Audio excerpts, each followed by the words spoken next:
ছিলেন আ'বুদু মা তা'বুদুন, মানে লা বাদ দিয়ে লাইছে, লা বাদ দিয়ে শুধু আ'বুদু মা তা'বুদুন, তোমরা যার ইবাদত করো আমিও তার ইবাদত করি। জোরে কোন নাউজুবিল্লাহ।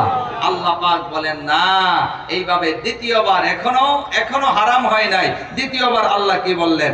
এই আলী যখন এই কাণ্ড বাড়াইছে, আল্লাহ পাক কোরআনুল কারীম সূরা নিসার এইভাবে 43 নম্বর আয়াত নাযিল করে দিয়েছে। সুবহানাল্লাহ। আল্লাহ রাব্বুল আলামিন বলেন, ইয়া আইয়ুহাল্লাযীনা আমানু লা তাকরাবুস সালাতা ওয়া আনতুম সুকারা। আল্লাহ পাক আরেকবার সাবধান করলেন, হে ঈমানদারেরা, নেশাগ্রস্ত অবস্থায় তোমরা নামাজের কাছেও যেও। জোরে বলেন না, নেশাগ্রস্ত অবস্থায় তোমরা নামাজের কাছেও যেও। আমার বন্ধুগণ, আমার বাবাজিরা, এইবার যখন নাকি এইভাবে এই আয়াত নাজিল হয়ে গেল, এই আয়াত নাজিল হওয়ার পরে ফাইনাল আল্লাহ তাআলা ফাইনাল আরেকটা আয়াত নাজিল করলেন। আমি নোট করে নিয়ে আসছিলাম, যেহেতু এই বিষয়টা নিয়েও কথা বলবো, সামনে আরো অনেক আলোচনা লম্বা রয়ে গেল। আমার বন্ধুগণ, আল্লাহ তাআলা ফাইনাল সূরা মাইদার 51 নম্বর আয়াত নাজিল করে মদটাকে চিরতরে হারাম করে দিয়েছে। সুবহানাল্লাহ। আল্লাহ রাব্বুল আলামিন বলেন, ইয়া আইয়ুহাল্লাযীনা আমানু ইন্নামাল খামরু ওয়াল মাইসিরু ওয়াল আনসাবু ওয়াল আজলামু রিজসুম মিন আমালিশ শাইতান। চিৎকার মেরে বলেন না আল্লাহু আকবার। আল্লাহ রাব্বুল আলামিন সূরা মাইদার 51 নম্বর আয়াত নাযিল করে জানাই দিলেন, না, এখন থেকে মদটাকে চিরতরে হারাম করে দিয়েছেন কে? আল্লাহ। আস্তে নয়, জোরে বলেন কে? আল্লাহ। মদ কি? মদ হলো নেশা, মদ হলো গাঁজা, মদ হলো ইয়াবা, মদ হলো আমার বন্ধুগণ আরো কি কয় বাবা, মদ হলো ডাল। এক কথায় যেগুলা খাইলে মাতলামি আসে, আওয়াজ দিয়া বলেন সবগুলার নেশা হিসাবে ঘোষণা করেছেন কে? আমার বন্ধুগণ, খুব ভালো করে বুঝুন, খুব ভালো করে বুঝুন, ইমানের কত দাম, ইমানদারের কত দাম। ইমানদারেরা যদি আজকে আমার এই দেশটা শাসন করত, আল্লাহর কসম আমার দেশের এই 12টা বাজতো না। খুব ভালো করে বুঝুন, ইমানদাররা কেমন হয়, ইমানদারদের আচরণ কেমন হয়, ইমানদারদের বিচার কেমন হয়। আমার বন্ধুগণ, এই আয়াত নাজিল হয়ে গেল, সাহাবারা টোটাল বন্ধ করে দিল, নবীর জামানা সুন্দর হয়ে গেল, নবীজি আমার বিদায় নিয়ে চলে গেলেন, খলিফা হয়ে গেলেন হযরত আবু বকর সিদ্দিক। জোরে কন্না সুবহানাল্লাহ। হযরত আবু বকর সিদ্দিক রাদিয়াল্লাহু আনহু তার খেলাফতেও আমার বন্ধুগণ মদপান মানুষ করেন নাই, যেহেতু আল্লাহ হারাম করে দিয়েছেন। আমার বন্ধুগণ, হযরত আবু বকর চলে গেলেন। আবু বকরের পরে যিনি ক্ষমতায় আসলেন তার নাম হলো ওমর। আওয়াজ দিয়া বলেন তো, ওমর কি নরম না গরম? হ্যাঁ, ওমর কি নরম না গরম? আরো জোরে কর, ওমর কি নরম না গরম? আমার বন্ধুগণ, ওমর খলিফা হইয়া বৈশা প্রথম দিন ঘোষণা দিয়ে দিলেন, এইভাবে কোরআন যা বলে ওমর তা বলে। সুবহানাল্লাহ। কোরআনের বাইরে ওমর নিজেও চলবে না, কাউকে চলতেও দেবে না। আর যদি কেউ চলে, কোরআনের আইন বাস্তবায়ন করা হবে। আল্লাহু আকবার বলে। কোরআনের শাস্তি বাস্তবায়ন করা হবে। বিশেষ করে ওই সময়ে মদের ব্যাপারে হযরত ওমর খুব কঠোর হয়ে গেল। আমার বন্ধুগণ, মদ হারাম ছিল, তবে হাদিসের ভাষায় বলা হয় নাবিস। নাবিস হলো আরবের লোকেরা কাপের মধ্যে দুধ নিত, আর দুধ নিয়ে ওই দুধের ভিতরে খুরমা ভিজায় রাখতো, পরের দিন সকালবেলা এটা খাইতো। এটা খাওয়া খুব ভালো, স্বাস্থ্যের জন্য ভালো, হজমের জন্য ভালো, শরীরে শক্তি আসে, এনার্জি আসে, তাই আরবের লোকেরা পরের দিন খাইতো।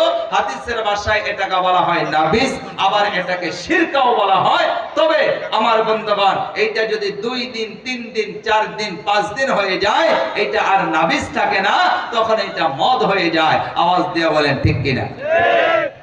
হযরত ওমর বলেন, খবরদার, কোরআন যা বলে ওমর কিন্তু তা বলে। কোরআনের বাইরে ওমর চলে না, কাউকে চলতেও দিবে না। কেউ যদি আল্লাহর হুকুম অমান্য করো, তাহলে কোরআনের শাস্তিটা কিন্তু বাস্তবায়ন করা হবে। এই ঘোষণা হয়ে গেল। ওমরের ছেলের নাম হলো আবু শাহামা। ও বন্ধু, একজন যাইয়া হযরত ওমরের কাছে বলে, ওমর সর্বনাশ। বলে কি হয়েছে?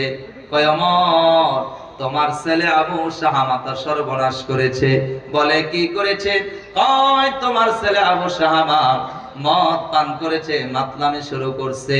আমার বাবাজিরা হযরত তোমার সোজা চলে গেলেন, আর যাই আবু শাহামার সামনে যাইয়া দিছে দমক। এই আবু শাহামার চোখগুলো বড় হয়ে গেল। আমার বন্ধুগণ, চোখ যখন বড় হয়ে গেছে, আব্বা হয়তো কি করেছিস? তোর নামে অভিযোগ, তুই নাকি মদ পান করছস। ওমরের ছেলে আবু শাহামা কয়, আব্বা আমি মদ পান করি নাই, আমি নাবিস পান করেছি। আল্লাহু আকবার বলে। হযরত ওমর বলে, তোর ভিতরে মাতলামির ভাব দেখা যায়। ছেলেটা বলে, আব্বা গো আমি নাবিস পান করেছি, মদ পান করি নাই, তবে একদিনেরটা 3 দিন পরে খাইলাম। ওমর বলে, তাহলে হা করো। ওমর গ্রান নিলেন, তার কাছে মনে হচ্ছে না রে আমার ছেলের মুখের থেকে মদের মতো গ্রান আসছে, আর তার মধ্যে মাতলামি ভাব দেখা যায়। হযরত ওমর ছেলের কালারে ধরে সোজা নিয়ে গেলেন মসজিদে নববী। আমার বন্ধুগণ, মসজিদে নববীর পিলারের সাথে বাঁধলেন, আর বেদে নামাজ পড়াইলেন। নামাজের পরে ওমর নিজেই ঘোষণা দিলেন, মুসল্লি ভাইরা এইভাবে বসবেন, একটা হুদুদ আছে, হুদুদ বিচার আছে, বসবেন। তখন সাহাবীদের মধ্য থেকে যারা মুসল্লি ছিল তারা কানাঘোষা করতে লাগলো। কেউ কেউ বলে, কই হুদুদ বিচার হবে? কার হবে? ও ওমরের ছেলে দেখলাম মসজিদে নববীর মিম্বারের মধ্যে বাঁধা, তাহলে তো ওমরের ছেলের বিচার হবে। কেউ কয়, কি আর বিচার হবে, সাতা খলিফার ছেলে তো, বিচার আর কি হবে। আর কেউ কয়, না ওমর, আমার বন্ধুগণ ওমর কাউকে ছাড়ে না। আর কিছু মুসল্লি কয়, কোরআন যা কয় ওমরও তা কয়। সুবহানাল্লাহ কয়। আর আমার নবী কয়, কিছু কিছু জায়গায় ওমর যা কয় আল্লাহ কোরআনের ভাষায় তা কয়। সুবহানাল্লাহ কয়। ওমরের মতের উপরে আল্লাহ কোরআনের আয়াত নাযিল করছে। সুবহানাল্লাহ বলবেন না? আমার বন্ধুগণ, ওমর এবার আমার বন্ধুগণ জল্লাদকে ডাকলেন, এদিকে আসো। এবার জল্লাদ থরথর করে কাঁপছে। জি হুজুর, কেন? বলে, যাও বাইতুল মাল থেকে সব চাইতে শক্ত চাবুকটা নিয়ে আসো। আল্লাহু আকবার বলবেন না? খলিফা কারে কয়? বিচারক কারে কয়? নেতা কারে কয়? আমার বন্ধুগণ, হযরত ওমর রাদিয়াল্লাহু আনহু এবার বলে, এই যাও তাড়াতাড়ি ভালো চাবুকটা নিয়ে আসো, শক্তটা, সব চাইতে শক্তটা নিয়ে আসছে। ওমর বলছে, আল্লাহর নবী বলে গেছেন, আল্লাহ তাআলার বাসানো শিখা, এইভাবে আল্লাহ তাআলার কথা মতোই নবীজি কথা বলেন। এইভাবে তাই তো নবীজি বলে গেছেন, যদি কেউ মদ পান করে তাকে 80টা বেতাঘাত করতে হবে। এইভাবে তাড়াতাড়ি তুমি জল্লাদ আমার ছেলের উপর আঘাত করো।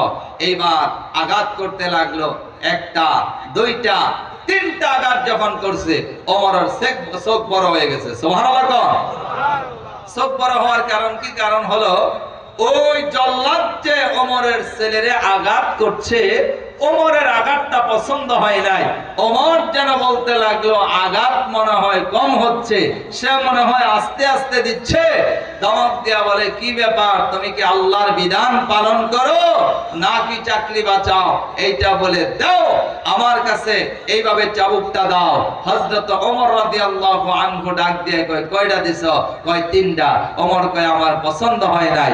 ওমর বলছে 1টা, 3টার 1টা বানাইছে। সুবহানাল্লাহ। নেতা যদি ভালো হয় তাহলে সমাজের অবস্থা কি হয় দেখেন। আমার বন্ধুগণ, আমার বাবাজিরা, এইবার হযরত ওমর নিজে আঘাত শুরু করলেন। দিতে দিতে 30টা আঘাত যখন করেছে, হযরত ওমরের ছেলে আবু শাহামা অজ্ঞান হয়ে গেছে। আল্লাহু আকবার বলেন। হযরত ওমর বলে, তার মাথায় পানি দাও, মুখে পানি দাও, সুস্থ করে তোলো, এখনো তার বিচার কার্য শেষ হয় নাই। আমার বন্ধুগণ, হযরত ওমরের স্ত্রী দৌড়ায় চলে আসলেন। হযরত ওমরের স্ত্রী আয়েশা স্বামীর পায়ে ধরে বলে, স্বামী গো, আমাদের ছেলে আবু শাহামা তো মদ পান করে নাই, নাবিস পান করেছে, আমার ছেলেকে ক্ষমা করে দাও। আমি তার মা হইয়া ওয়াদা করলাম, বাকি এখনো 50টা বেতাঘাত বাকি আছে, প্রতি আঘাতের বিনিময়ে 1টা করে ওট আল্লাহ রাব্বুল আলামিনের রাস্তায় সদকা করে দিব। ওমর বড় বড় চোখ কইরা দিছে দমক, দৌড় যাও। আল্লাহর বিধানের ক্ষেত্রে ওমরের কাছে কোনো আপোষ নাই। সুবহানাল্লাহ। ছেলেটা যখন হালকা সুস্থ হয়ে গেল, ছেলেটার যখন জ্ঞান ফিরে আসলো, হযরত ওমর রাদিয়াল্লাহু আনহু আমার বন্ধুগণ আবার নিজে আঘাত শুরু করলেন, শরীরের সমস্ত শক্তি দিয়ে আঘাত শুরু করলেন। আঘাত দিতে দিতে দিতে দিতে আরো দিল আমার বন্ধুগণ বাবাজিরা, আরো দিল এইভাবে 30টা, এইভাবে আগে দিলে 30টা, আরো দিল 20টা, এই হলো 50টা। 50টা আঘাত দেওয়ার পরে হযরত ওমরের ছেলে আবু শাহামা দুনিয়ার জমিনে আর নাই, দুনিয়ার জমিন থেকে বিদায় নিলেন। ইন্না লিল্লাহি ওয়া ইন্না ইলাইহি রাজিউন। ওমর কয় তাড়াতাড়ি তার কাফন দাফনের ব্যবস্থা করো। গোসল শেষ হয়ে গেল, কাফন তারপরে দাফন করা হলো। হযরত ওমর নিজে কবরের মধ্যে নামলেন, মাটি দেওয়া হলো। হযরত ওমর বলে, মুসল্লিরা দাঁড়ান, এখনো আল্লাহর বিচার কার্য শেষ হয় নাই। চিৎকার মেরে বলেন আল্লাহু আকবার। যেই ছেলেটা মারা গেল, যেই ছেলেটা মারা গেল, মারা যাওয়ার পরে মরা ছেলেটার কবরের উপরে হযরত ওমর আরো 30টা বাড়ি দিলেন। 30টা বাড়ি দিয়া 80টা বাড়ি পূর্ণ করে আল্লাহর কাছে দোয়া করে, আল্লাহ তোমার একটা আইন হলো কেউ যদি মদ পান করে তাহলে 80টা বেতাগাত। আল্লাহ 50টা করার পরে তো আমার ছেলে মারা গেল, বাকি 30টা আমি করলাম। দুনিয়ার জমিনে তার বিচার করে দিলাম, আখিরাতে মাফ করে দিও। চিৎকার মেরে বলেন না আল্লাহু আকবার। আচ্ছা বলেন, আমার এই বাংলাদেশের ভিতরে যদি আল্লাহর কোরআনের এই আইনটা বাস্তবায়ন হইতো, কেউ যদি নেশা করে আর যদি প্রমাণ পাওয়া যায় 80টা বেতাগাত করতে হবে, আওয়াজ দিয়া বলেন নেশা কি থাকতো? আওয়াজ দিয়া বলেন থাকতো? আমার বন্ধুগণ, তাহলে বোঝা গেল এই বয়ান করে কোনো লাভ হবে না। মসজিদের ইমাম খতিব যারা, তারা মদের বিরুদ্ধে কথা বলে, তারা নেশার বিরুদ্ধে কথা বলে। ওয়াজের ময়দানে উলামায়ে কেরাম নেশার বিরুদ্ধে, মদের বিরুদ্ধে কথা বলে। আমার বন্ধুগণ, বহু বক্তা তো বয়ান করতে করতে দুনিয়া থেকে বিদায় হয়ে চলে গেছে। আল্লামা আজিজুল হক রাহমাতুল্লাহ আলাইহি তিনি নেশার বিরুদ্ধে কথা বলেছেন, মদের বিরুদ্ধে কথা বলেছেন। আল্লাহর বান্দা দুনিয়া থেকে বিদায় নিয়ে চলে গেছে। আল্লামা আমিনী রাহমাতুল্লাহ আলাইহি তিনি ওই বয়ান করেছে, তিনিও মরে গেছে।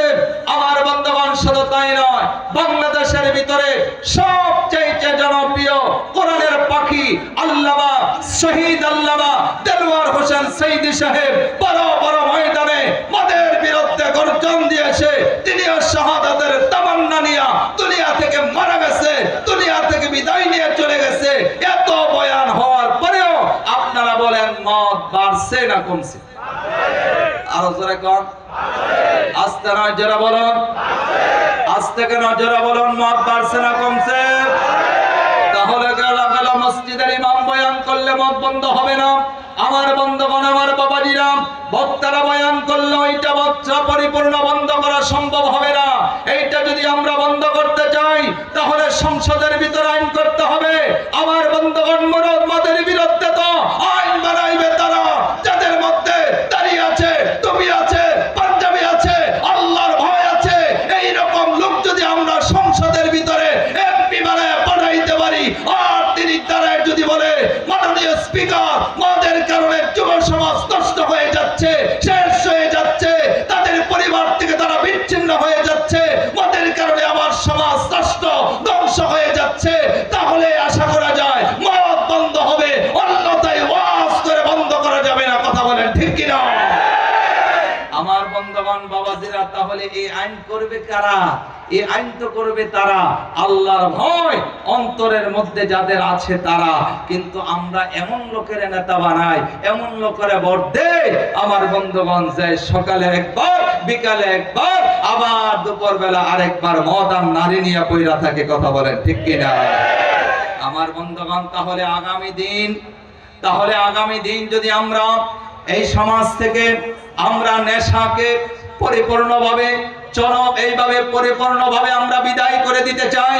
আগামী দিনে যদি আমরা এইভাবে আমাদের সমাজটা সুন্দর করার জন্য আমরা যদি কোনো অবদান রাখতে চাই, এমন মানুষকে সংসদের ভিতরে পাঠাইতে হবে আল্লাহর কোরআনের আইনের পক্ষে যারা কথা বলবে। আওয়াজ দিয়ে বলেন ঠিক কিনা?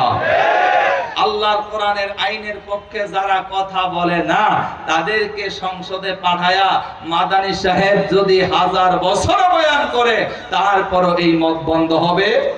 কথা বলে না, বন্ধ হবে? কই সব হুজুররা তো কইরা গেছে, আজিজুল হক সাহেব করে গেছে, আমির সাহেব করে গেছে, আল্লামা দেলোয়ার হোসেন সাইদি সাহেব করে গেছে, এখনো হুজুররা করতেছে, কমে না। তাইলে এটা বয়ানের বিষয় নয়, এটা আইন বানাইতে হবে। আওয়াজ দিয়ে বলেন ঠিক কিনা? কে বানাইতে হবে? জোরে বলেন, কে বানাইতে হবে? একজন বানাইলে হবে না, একজন বানাইলে হবে না, একজন বানাইলে হবে না। 300 আসন থেকে 151 জন যদি কোরআনের পক্ষে মদের বিরুদ্ধে হা বলে তাহলে বন্ধ হবে, অন্যথায় বন্ধ হবে না। প্রধান বক্তা চলে আসছে, জোরে কোন মারহাবা, লিল্লাহি তাকবীর। মাদানী সাহেব চলে আসছে, জোরে কোন মারহাবা। একটু পরেই মঞ্চে আসবে, অল্প সময় আমার বন্ধুগণ। তাহলে আমি সূরা সফের 10 নম্বর আয়াত টার্গেট করে 1 নম্বর তুমিনুনা বিল্লাহ, আল্লাহর প্রতি ঈমান আনতে হবে। আর 2 নম্বর হলো একেবারে সংক্ষিপ্ত করে দিলাম ওয়া রাসূলিহি, রাসূলের প্রতি ঈমান আনতে হবে। আর 3 নম্বর হলো ওয়াতুজাহিদুনা ফি সাবিলিল্লাহ, আল্লাহর রাস্তায় জান আর মাল। ও আসলে এলাকার মুসলমানেরা বলেন তো জানের মালিক কে? আস্তে কেন, জোরে বলেন, জানের মালিক কে? জানের মালিক যদি আল্লাহ হয় একটু আওয়াজ দিয়া বলেন আমাদের মাল আর সম্পদের মালিক কে? এই জন্য আল্লাহ রাব্বুল আলামিন কোরআনুল কারীম সূরা সফের 10 নম্বর আয়াতের ভিতরে বলে দিলেন, ইয়া আইয়ুহাল্লাযীনা আমানু হাল আদুল্লুকুম আলা তিজারাতিন তুনজিকুম মিন আযাবিন আলীম তুমিনুনা বিল্লাহি ওয়া রাসূলিহি ওয়া তুজাহিদুনা ফি সাবিলিল্লাহ ওয়া তুজাহিদুনা ফি সাবিলিল্লাহি বিআমওয়ালিকুম ওয়া আনফুসিকুম যালিকুম খায়রুল লাকুম ইন কুনতুম তা'লামুন। তাহলে 2 নম্বর কর্মসূচি হলো ওয়া রাসূলিহি, আর 3 নম্বর কর্মসূচি হলো ওয়াতুজাহিদুনা ফি সাবিলিল্লাহ, আল্লাহর রাস্তায় জান আর মাল। ও আসলে এলাকার মুসলমানেরা জোরে বলেন জানের মালিক কে? আল্লাহ। আস্তে নয়, আমার দিকে তাকান, বলেন জানের মালিক কে? আল্লাহ। জানের মালিক যদি আল্লাহ হয় তাহলে আমাদের মাল আর সম্পদ, এই মাল আর সম্পদের মালিক কে? আল্লাহ। তাইলে বোঝা গেল জানের মালিক যে আল্লাহ, মালের মালিকও ওই আল্লাহ। কথা বলে না, জানের মালিক যে আল্লাহ, মালের মালিকও ওই আল্লাহ। আমার বন্ধুগণ খুব ভালো করে বুঝবেন, এই জান আর মাল এই দুইটার বিনিময়ে আল্লাহ জান্নাত দেয়। আর এই আয়াতের ভিতরে জান আর মাল এইটা খরচ যারা করে আল্লাহ তাদেরকে তাদের সঙ্গে ব্যবসা করে জাহান্নাম থেকে বাঁচায়। তাহলে আওয়াজ দেয়া বলেন প্রয়োজনে জান প্রয়োজনে মাল আল্লাহর রাস্তায় খরচ করার দরকার আছে না নাই? সাহাবীদের মাল ছিল না ভাইও, সাহাবীদের মাল ছিল না, এই সাহাবীদের মাল ছিল না, তাই তো সাহাবায়ে কেরাম জানতো জান আর মালের বদৌলতে জান্নাতে যাওয়া যায়, জাহান্নাম থেকে বাঁচা যায়। সাহাবীদের জান এইভাবে মাল ছিল না, সম্পদ ছিল না, তাই নবীজি বলতেন সাহাবায়ে কেরাম জিহাদের ময়দানে যেতে হবে, অনেক বড় বড় জিহাদে। আমার বন্ধুগণ সাহাবীরা জানতো এই জিহাদে মুসলমানের সংখ্যা একেবারে কম আর কাফেরের সংখ্যা অনেক বেশি। তারপরেও তারা জানতো আমার বন্ধুগণ যে এই জিহাদে যদি আমরা অংশগ্রহণ করি, যদি বেঁচে আসি গাজী, আর যদি আমরা এইভাবে মরে যাই তাহলে শহীদ। তাই তো সাহাবায়ে কেরাম এই জান দেওয়ার জন্য প্রস্তুত। লাইন ধরতো, হুজুর আমার নামটা লেখেন, হুজুর জিহাদের ময়দানে আমার নামটা লেখেন, হুজুর জিহাদের ময়দানে আমার নামটা লেখেন। চিৎকার মেরে বলেন আল্লাহু আকবার। আমরা জানি সাদ সালামি রাদিয়াল্লাহু আনহুর ঘটনা আজকে শোনাইতে পারবো না, যেহেতু মাদানী ভাই চলে আসছে। আমার বন্ধুগণ, বিবাহের আসর রেখে সাহাবী হুজুরের কাছে কয় বিবাহ করার হবে না। হুজুর বলে কেন? কয় আমি যে কালো, আমার যে চেহারা ভালো না, আমার যে ঠোঁট মোটা, আমার কাছে কেউ বিবাহ দিবে না। নবীজি কয় কে বলছে দিবে না? তোমার কাছে, তোমার এইভাবে তুমি আল্লাহ এবং তার রাসূলের কাছে দাবি, তুমি বলছো কেউ বিবাহ দিবে না। আর আমি বিশ্ব নবী ঘোষণা দিলাম, মদিনার সবচাইতে সুন্দরী মেয়ে যাকে বলা হয় হুরে মদিনা, এই হুরে মদিনার সঙ্গে তোমার এইভাবে বিবাহ হয়ে যাবে। শুধুমাত্র আল্লাহ এবং তার রাসূলকে ভালোবাসার কারণে আমার বন্ধুগণ একটা পর্যায়ে বিবাহ ঠিক হয়ে গেল। এইভাবে বিবাহের বাজার করার জন্য গেছে, এমন সময় শোনা যায় নবীজি জিহাদের ময়দানে চলে গেছে। কে যেন বলছে তোমরা কেউ আছো? নবীজি জিহাদের ময়দানে গেছে, তোমরা অংশগ্রহণ করবা। আরে এই সাহাবীর কানে যখন গেছে, আমার তো কোনো দামই ছিল না, শুধুমাত্র আল্লাহ এবং তার রাসূলের কারণে আমার দাম বাড়ছে। নবীজি জিহাদের ময়দানে থাকবে আর আমি বিবাহের আসরে বসবো, এটা হতে পারে না। সাহাবী দৌড় দিয়া সোজা জিহাদের ময়দানে যাইয়া অনেকগুলা কাফেরকে জাহান্নামে পাঠাই দিয়া ওই সাহাবী একটা সময় শাহাদাতের তামান্না, এইভাবে শাহাদাতের পেয়ালা গ্রহণ করে আল্লাহর জান্নাতে চলে গেছে। জোরে কোন সুবহানাল্লাহ। এই দৃশ্য দেখে, এই সাহাবীর লাশ দেখে নবীজি দেখেন হাত কাটা, কান কাটা, মাথা কাটা, নাক কাটা। নবীজি আর চোখে পানি ধরে রাখতে পারে নাই, নবীজি কান্না করতে লাগলেন, মুহূর্তের ভিতরে হেসে ফেললেন। আমার বন্ধুবান সাহাবীরা বলল, ইয়া রাসূলুল্লাহ আপনি কাঁদেন, আমরাও কাঁদি, কিন্তু হাসেন কেন? নবীজি কয় তোমরা তো নবী না, আমি তো নবী, তোমরা দেখো না? আল্লাহ আমারে দেখাইছে, আমার এই সাদ সালামের প্রতি আল্লাহ এত বেশি খুশি হয়েছে, আল্লাহ পাক তারে জান্নাতের ভিতরে নিজের জিম্মায় বিবাহের ব্যবস্থা করে দিয়েছে। তাহলে জান আর মাল, জান আল্লাহ রাস্তায় দিলে খুশি হয় কে? আসতে না, যারা বলেন কে? আর মাল এটাও যদি আল্লাহর রাস্তায় আমরা খরচ করি শর্ত অনুযায়ী, আওয়াজ দিয়া বলেন খুশি হয়ে যাবেন কে? তাহলে